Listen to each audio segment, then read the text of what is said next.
Olá pessoal, na nossa sequência de vídeos sobre sistema de produção contínua, hoje nós vamos falar de um segundo exemplo, mas neste caso ele trabalha com equivalente de produção. O que significa isso?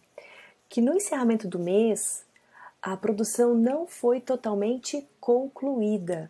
Então, com isso, nós temos parte da produção foi finalizada e transferida para estoque de produto acabado e parte da produção ficou como estoque de produto em processo. Nesse caso, nós temos que nos perguntar assim: o que acontece com esse estoque de produto em processo? Quantas unidades ficaram em processo? E dessas unidades de produtos que ainda estão em fabricação, que estão em processo, quantas delas já receberam matéria-prima, ou receberam mão de obra direta, custos indiretos de fabricação? Será que já foi totalmente aplicada a matéria-prima, metade da matéria-prima? Em que estágio de produção encontram-se esses produtos em processo dentro de um determinado departamento?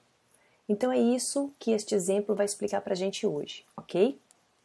Bom, então, para a gente entender melhor o que é equivalente de produção, então, num sistema de produção contínua, dificilmente a fabricação é concluída no término de determinado período. Então, normalmente é comum que alguns produtos permaneçam na linha de produção porque estão ainda em processo, não foram finalizados.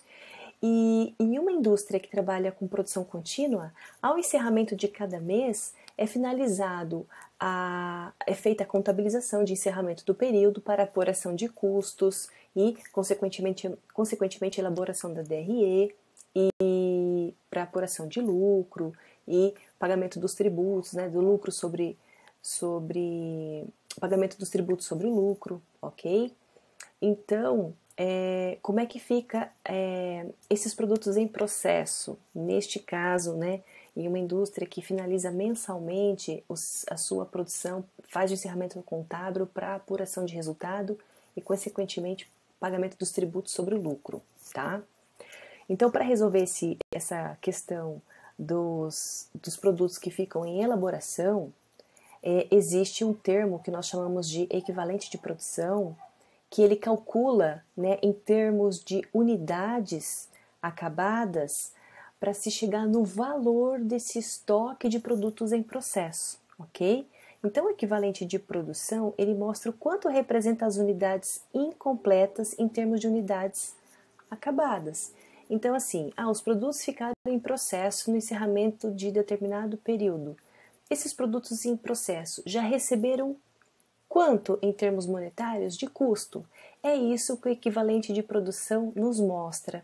Só que a gente, em vez de calcular essa proporcionalidade para cada produto, nós calculamos essa proporção de custos aplicados de acordo com o número de unidades acabadas, porque fica mais fácil de nós termos um valor estimado de qual seria, então, o estoque de produto em processo no encerramento de um mês, de um período, ok? Bom, vamos para o nosso exemplo. Nós temos aqui neste exemplo um único departamento de produção em que nós vamos trabalhar com equivalência de produção. Então aqui nós estamos considerando que esse produto é fabricado em um único departamento, apenas um departamento. Então nós temos aqui uma empresa que ela inicia a sua produção em um período e não tem nenhuma unidade em processo, ou seja, não havia nada de produtos em processo nesse departamento. Ela está começando uma nova produção desde o início. Essa produção é iniciada então com 6.000 unidades de produto e no final do período, por exemplo, no final do mês, né, se conclui 4.000 unidades, sendo transferidas para produtos acabados, permanecendo ainda em produtos em processo 2.000 unidades. Quais são os custos de produção que foram aplicados, né, nesse departamento? Então, para se fabricar esse produto, se consome R$10 de material direto, R$8 de mão de obra direta e R$5 de custos indiretos de fabricação, totalizando um valor de R$23 o custo de fabricação de cada unidade desse produto. Uma informação importante aqui é que o material direto, que é a matéria-prima, ela foi aplicada totalmente no início da produção, ou seja, se iniciou um lote de produção de 6.000 unidades e toda a matéria-prima foi aplicada no início do processo produtivo.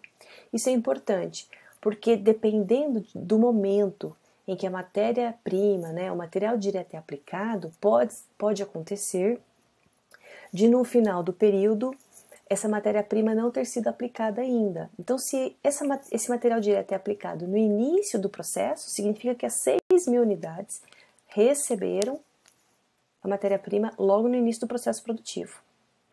Vamos então para o mapa de produção acabada, ou seja, referente ao departamento que começou essa produção, tá? Nós temos aqui um mapa de produção desse departamento referente à produção que foi acabada, finalizada no período. Então, nós temos aqui a quantidade inicial fabricada, 6.000 unidades, no final do período, 2.000 unidades ficaram em processo. Então, sabemos que a produção iniciada e acabada no período é de 4.000 unidades. Bom, da produção acabada, dessas 4.000 unidades, como a matéria-prima é toda aplicada no início da produção, logicamente, né, independente disso, se for uma produção acabada, toda a matéria-prima, material direto, mão de obra direta e os custos indiretos de fabricação foram aplicados nessas 4.000 unidades, né? Multiplicando, então, essas 4.000 unidades por cada elemento de custo, nós temos aqui o valor total dessa produção acabada, R$ 92.000, referente a essas 4.000 unidades. Então, a gente sabe que o custo unitário desse produto é R$ 23,00. Com isso, nós já podemos contabilizar a aplicação para o departamento de produção dessas 4.000 unidades que foram acabadas.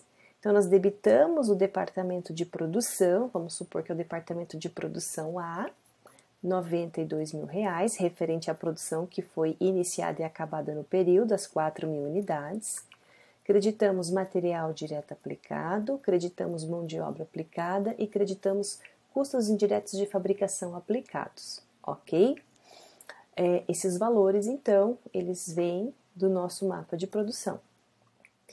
E então, como é que fica a produção dos produtos em elaboração? Como é que fica o mapa de produção dessas 2.000 unidades que foram iniciadas nesse departamento, mas não foram totalmente finalizadas no período? Então, nós temos também que fazer um mapa de produção dos produtos que ficaram em elaboração, a produção em elaboração. Como eu já havia dito, é muito importante nós sabermos o momento em que o material direto ele é aplicado. Nesse caso, foi aplicado totalmente no início da produção. Então, as 2.000 unidades, né, que foram iniciadas no período, as 2.000 unidades receberam o material direto, porque esse material direto é aplicado no início da produção. Se fosse ao final da produção, nós teríamos que ter uma ideia de qual seria a proporção aplicada em porcentagem desse material direto aplicado nessa produção em processo. Mas nesse caso, como foi aplicado no início do período, então podemos dizer que as 2.000 unidades receberam material direto. Já a mão de obra direta e os custos indiretos de fabricação, somente uma parte desses produtos receberam aplicação de MOD e de CIF. Nesse caso, a produção levantou que foi aplicado, nessas 2.000 unidades, foi aplicado 50% da mão de obra direta e 40% dos custos indiretos de fabricação. Então, o equivalente de produção aqui, nesse caso, é justamente nós levantarmos essa aplicação de custos em termos de quantidade produzida. Isso que é equivalência de produção. Então, como é que a gente calcula essa produção equivalente? Nós pegamos as unidades que estão em processo, nesse caso, as 2.000 unidades, e aplicamos 50%, que se refere à aplicação de mão de obra direta, que é a informação que nós recebemos aqui do departamento de produção da empresa. 50% de mão de obra direta aplicada em 2.000 unidades significa que 1.000 unidades receberam o quê? mão de obra direta. Então, anotamos aqui 1.000 unidades receberam mão de obra direta. Multiplicando um pelo outro, um total de MOD aplicada de R$8.000. Já os custos indiretos de fabricação dessa produção em processo, 40% dela recebeu o CIF. Então, 40% de 2.000 unidades em processo, nós temos 800 unidades que receberam o CIF. Então, anotamos aqui, 800 unidades receberam o CIF, que é R$5 por unidade, multiplicado pela quantidade. Então, temos que dessas 2.000 unidades de produtos em processo, nós temos um valor de CIF aplicado de R$4.000. Então, somando então essa aplicação de custos nos produtos em processo, nós temos um total de R$32.000. O que significa esses R$32.000? É o valor do estoque de produtos em processo. E nós precisamos também fazer a contabilização da aplicação desses custos. Também debitamos o departamento de produção em R$32.000, que é o valor referente à aplicação de custos aos produtos que ficaram em elaboração, né? Que estavam semi-acabados no final do mês nesse departamento. Creditamos material direto aplicado, MOD aplicada, CIF aplicado, nos valores que nós levantamos aqui no nosso mapa de produção, ok? Agora, o que nós precisamos fazer? Nós já fizemos a contabilização da produção em processo aqui e no slide anterior a contabilização dos produtos dos produtos acabados, né? Nós temos todo o custo que foi aplicado ao departamento de produção, que no slide anterior foi de 90 e poucos mil reais e nesse aqui de R$32.000. Então agora nós vamos transferir no encerramento do período, ou seja, no final do mês, transferido então esses valores que o departamento de produção recebeu, transferido para os estoques de produto acabado e produto em processo. Então, a gente faz essa contabilização da transferência desses custos do departamento de produção para os estoques. Então, nós vamos aqui debitar estoque de produto acabado R$92.000, que se refere àquelas 4.000 unidades de produtos que foram iniciadas e finalizadas dentro do período, e nós transferimos do departamento de produção para estoque de produto em processo as outras 2.000 unidades que ficaram no estágio de acabamento, representando R$32.000. Com isso, nós finalizamos este nosso segundo exemplo.